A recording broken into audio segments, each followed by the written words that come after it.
Hi, everybody. Welcome to another free Friday Tidbit. This is still February, so we're still going to be focusing on nutrition as we also talk about FASD.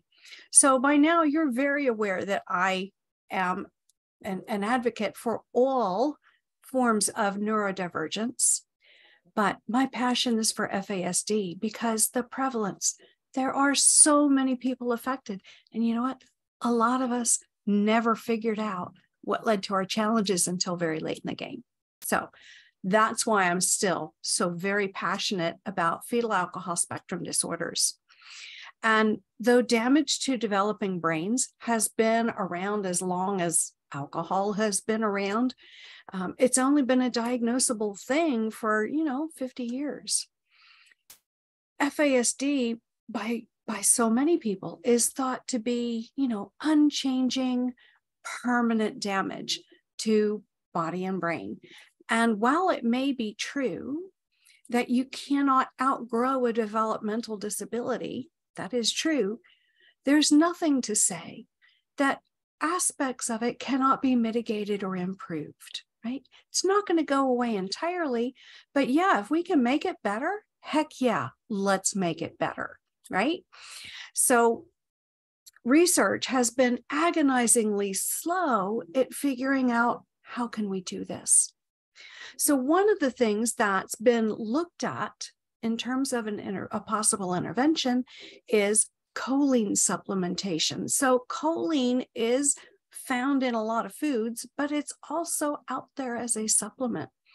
And it's been found that if a woman early in her pregnancy says, hey, I realized too late, once I found out I was pregnant, I realized I've been drinking.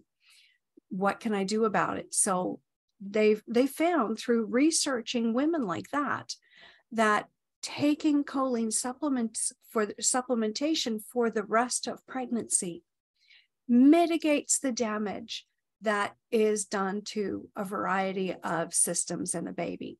So that's a really good thing.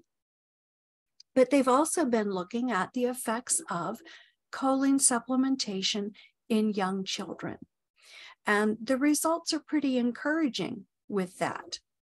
So there's a lot of studies doing this, and I just want to talk about one today. So for instance, in this one study, researchers looked at 31 kids who had been previously examined 4 years before.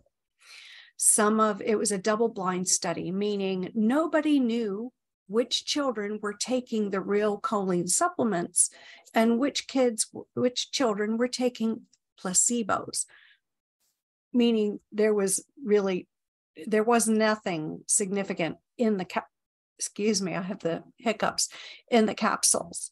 Right? So nobody knew what the kids were taking. And that makes the research more tried and true, right? So they followed up with these kids 4 years later, and these children have a variety of diagnoses under that umbrella of FASD, right? let me look at this just so I don't get it wrong. 12.9 had FAS, which is with the facial features. 41.9% had partial FAS, meaning they had some of the symptoms, not all of them. And then 45.1% had ARND, or alcohol-related neurodevelopmental disabilities.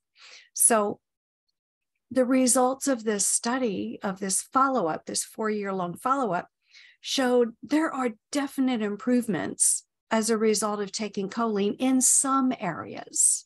And again, I'm going to read this so I don't get it wrong. It's too important. Such as a higher nonverbal intelligence. In other words, being able to read people, right? Because words is actually a very small part of communication. So having a higher nonverbal intelligence, having higher visual spatial skills, right? Visual spatial skills are really important if you want to drive so you don't crash into things. Higher working memory, and how many of us would not appreciate a better memory, or for our children to have better memories, right?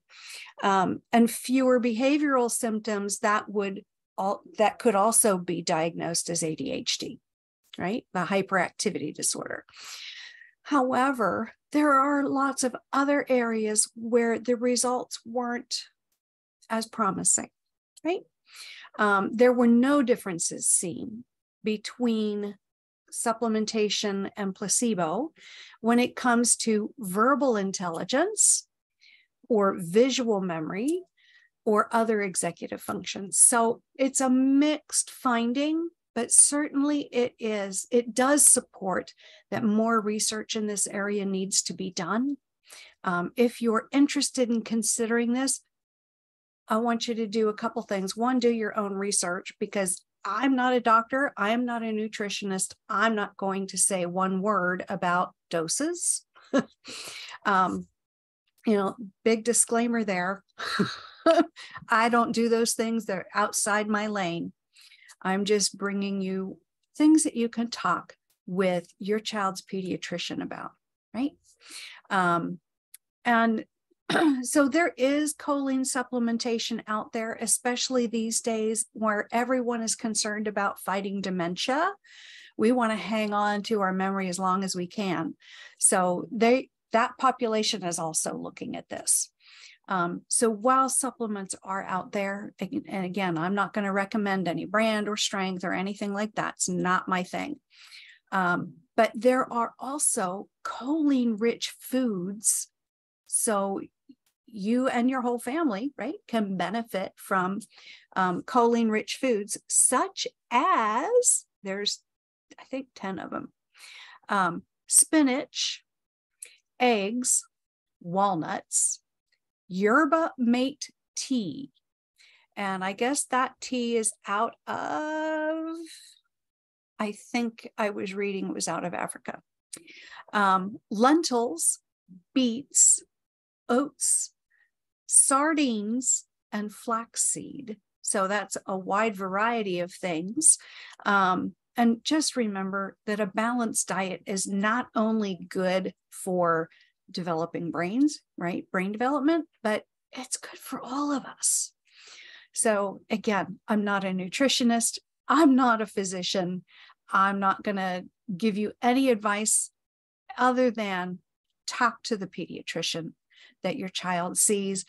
Get your providers, or if your child has a nutritionist, get your providers input into, just have that conversation, get your providers input, get your providers blessing and advice, and follow that. All right. So we will do this again next Friday. And I hope that you have a marvelous weekend. And I hope that you enjoyed this free Friday tidbit. And I'll see you guys next week. Have a wonderful weekend and a great week. Be blessed. Bye-bye.